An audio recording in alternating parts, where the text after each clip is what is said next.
Hello, World of Tank Blitzers. It's Littlefinger, and I'm here today with a full tank review on the ARL44. This is a French Tier 6 heavy tank, one of my favorite tanks at the tier. It is a tank you will see a lot in tournaments. It's got some really nice sloped frontal armor. That turret is very low profile from the front and difficult to pen as well. However, on the sides is a different story. You've got 50 mil on the hull and only 30 on the sides and back of the turret. So watch out for those big old derp guns. They can almost one-shot you if they get that side of the turret and penetrate there with an HE round. Anyway, let's take a look at the tech tree and just talk about where this line is going. So we go up to the AMX-45, just another standard heavy tank. And then you get into the AMX 5100, 120, and the 50B. All of these come with autoloaders, so you're going to have 3 shots in the clip. I believe it's a 3-second shot in reload time in between those 3 shots. So you're doing about 300 damage. You can unload 3 shots in 6 seconds, get about 1,000 damage, but then you need to make sure that you've got some good cover while you wait on a relatively long 20-plus second reload.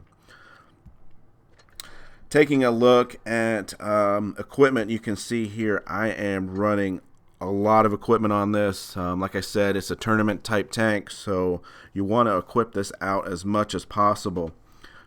We have great pen on this gun, and I'll talk about that in a second. So we're going to use the gun rammer and get that rate of fire a little bit faster. Defense system, improved optics, enhanced gun lane drive. Again, one of the minor weaknesses of this tank is the aim time. So again, we're going to do whatever we can to improve that. Again, we've got some nice frontal armor. We're going to give that a 4% little hit there. And then the engine accelerator, and I'm running the vertical stabilizer. I could really see an argument here if you want to get that dispersion down a little bit more. But I'm a little bit more aggressive in this tank, so I'm oftentimes shooting on the move, which is why I run the vertical stabilizer. So just looking real quick at the characteristics of this, this comes with a ginormous turret, but actually has better side armor there at 60 millimeters. But in my opinion, you'll want to use your free experience and get the ARL44 turret on there as fast as possible.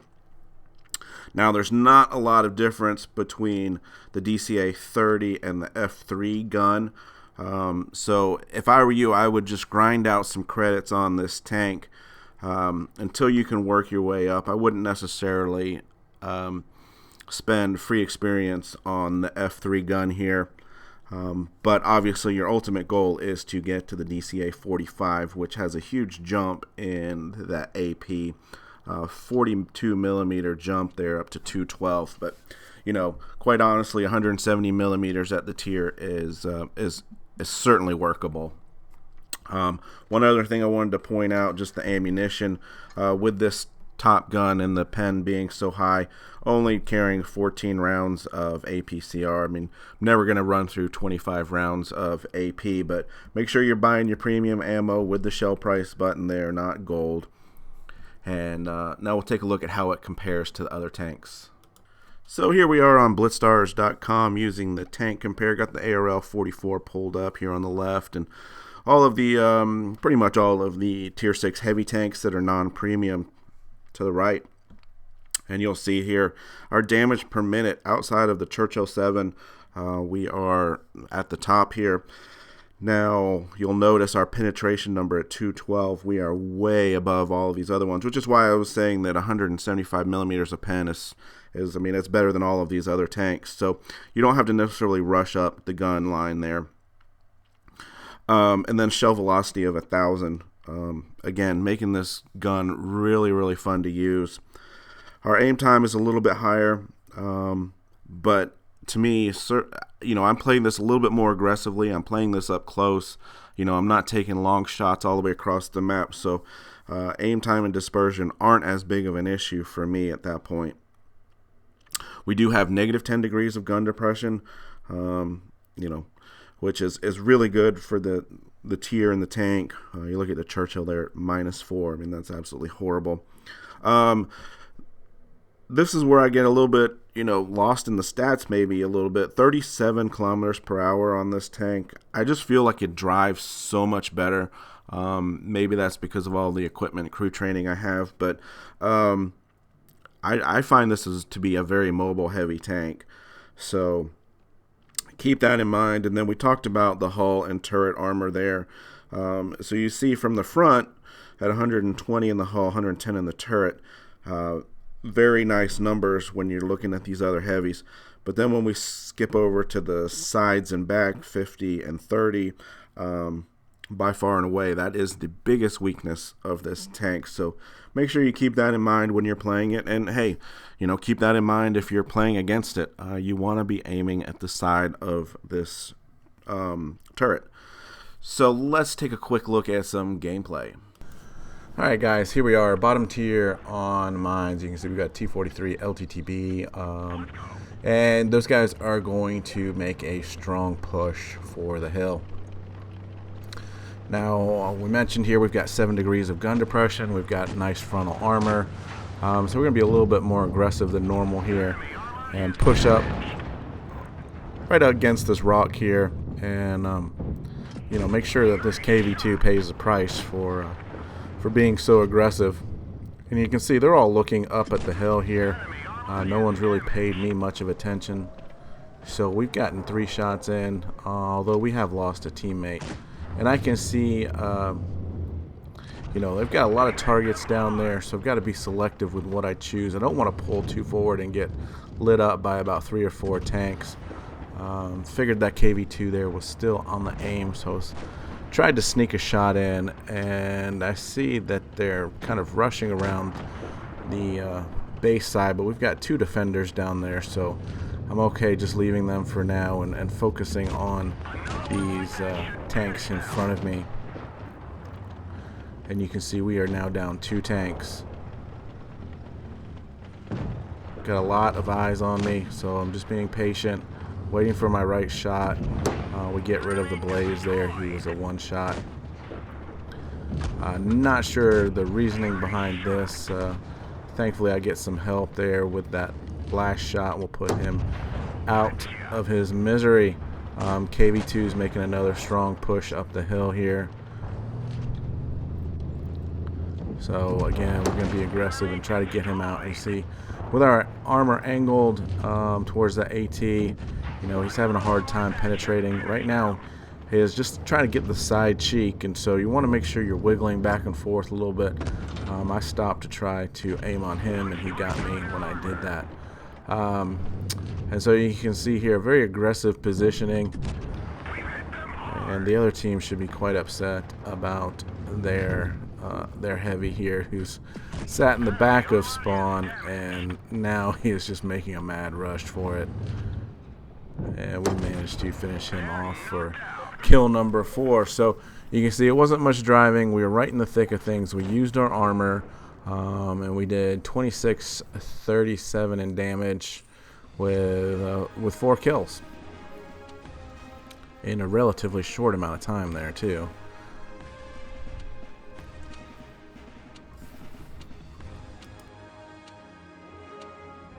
Here is a second game on Winter Malinovka in Supremacy mode, and we've got the SP1C and the Dracula as our 2 tier 7s.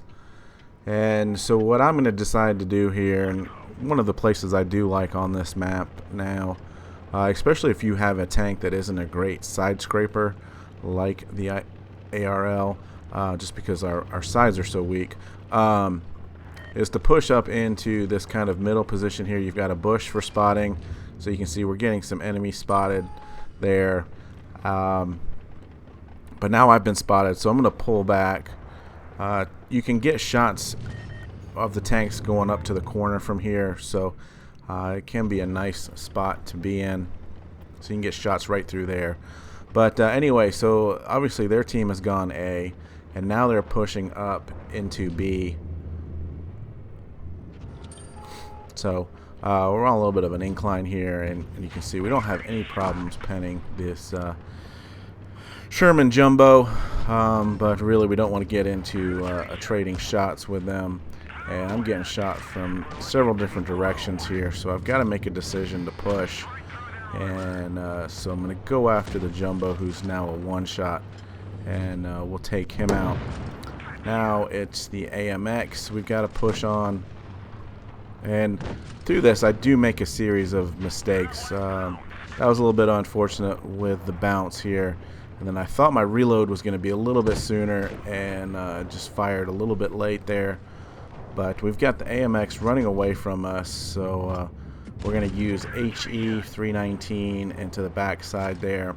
And this is where I make probably my biggest mistake. After shooting the AMX there, I've got that T21 ahead of me who's paying me no attention, but I've got a T20 to my right. I should have just shot this T20 and engaged him, and then I wouldn't have gotten the attention of these other tanks. So you can see Dracula comes back to try to help me out, but it's a little bit too late. However, you know, for being such a short game, we did almost 2,000 damage there. So one of the nice things about this tank is I think the damage does rack up pretty quickly. And we'll switch over to Dracula here and just finish this game out.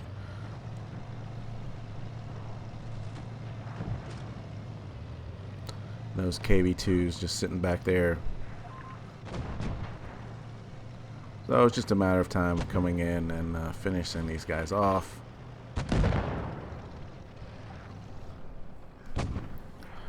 We only had one kill there. But when you look at the result screen, we're second in damage, and we were one of the first to get killed. So,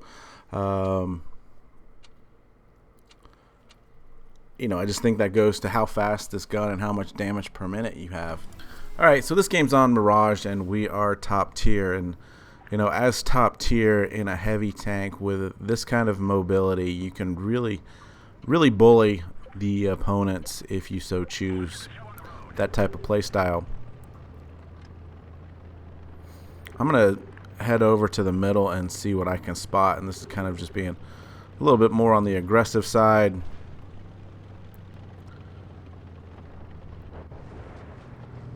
And so you can see they have spotted out all over the map. They've got several gone the heavy alley, several that have gone already over the rails. We've got this gun carrier backing up. And you can see on the run here, up close, no problems with the pen. We get a bounce, get around him before he can get his next shot in, and now we'll get the kill. So now just looking around on the map, I've got some guys popping up behind me, and I look back to see who that is, and that's the SU. Definitely don't want to get hit behind by the SU, so we'll try to get a mound in between the two of us, and so that way we can turn around and face the SU. But he is taken out. So there's 3 heavies now on the heavy side. We've got one guy fighting them by himself. So we're just going to come around the corner here and be prepared to switch over to APCR if we do need. Well, we see the Chaffee there behind the building. So first shot just to clear the building out. We get him on the run, some American light tanks, so we'll shoot HE into the back for 330. Next shot, if we can get it to connect, we'll kill him. So we'll just shoot AP, and we just aim a little bit too low there, and he gets away. But we can move in quickly on the KV as soon as we're reloaded. We get a bounce. And again, we're trying to head towards some cover while we're reloading. Get our shot in here. You can see it's even at a fairly steep angle. Trying to turn the wheels so he doesn't have anything to shoot at, but he does get some damage in there. And obviously we're reloaded, ready to finish him off, which we do for our second kill. Other 2 guys get finished off before the game is over, so I'll just speed it up here. And, you know, again, seemed like another quick game. but we do 22, 16 in damage, 2 kills. And again, you saw how many bounces we got. Being aggressive, getting in other tanks' faces, not letting them get really a shot on our sides is really the best way to play this tank. Alright, so last game here on Lost Temple top tier supremacy. And obviously my preference here would be to take and hold the temple. And the Leo there quickly says he's going to B. And I've learned from past experience, don't take the temple if you don't have support behind you. So you look on that mini-map, wasn't sure anyone was going to come and support me, which, to be honest, I'm not sure I got much support in this game at all anyway. But we're going to go ahead and jump on up here. Was hoping to get a nice HE shot into the Hellcat there, but that's the thing with HE. You run that risk of getting a low roll if you get it into tracks or don't get it into a soft spot. So start to get hit from behind there. So I realized I got to push forward, but I got to be careful because there's a T150 and a KV2 on the other side. Hit those stairs and just missed my shot by a hair. But you can see what I'm doing here is I'm using that top ledge to protect my sides and basically only showing my turret. Keeping a lookout from behind, make sure I'm not going to get circled by somebody, and just trying to get these shots in, back up, make it difficult for return fire, especially that KV2. SU KV2 from the side can just about one-shot you. So you really got to be careful about that. Enemy armor is damaged.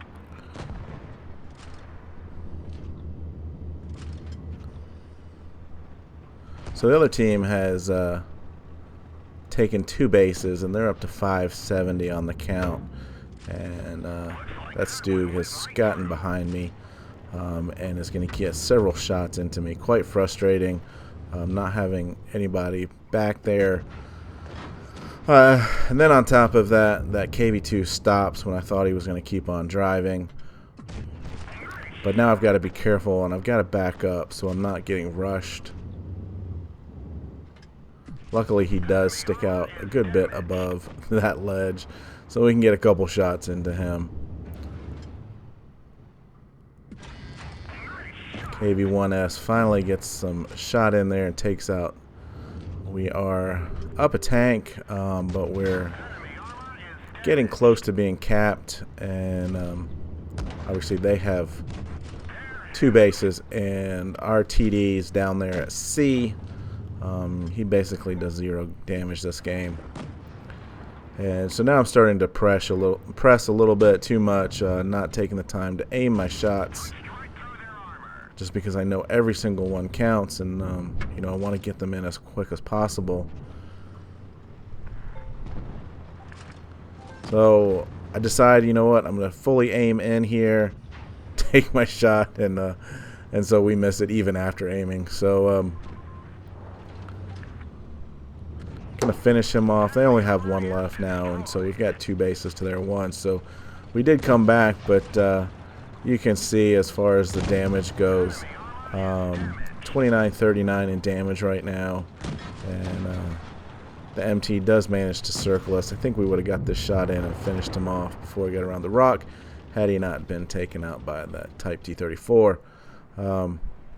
But needless to say, a very hard-fought battle there, almost 3,000 in damage, and this is why this tank is seen frequently in tournaments. It is one of the better heavies at tier 6 in my opinion. It's got good mobility, good armor, really good gun. So really a lot of things that you're looking for in a tank. Obviously you do have to be extremely cautious with the sides, the turret, and hull only having 30 and 50 millimeters. In the making of this video, I did get 1 shot, 1,000 damage right off the bat. And those things are going to happen in this tank. So just remember, have fun out there, stay safe, get educated, not fingered. Littlefinger out.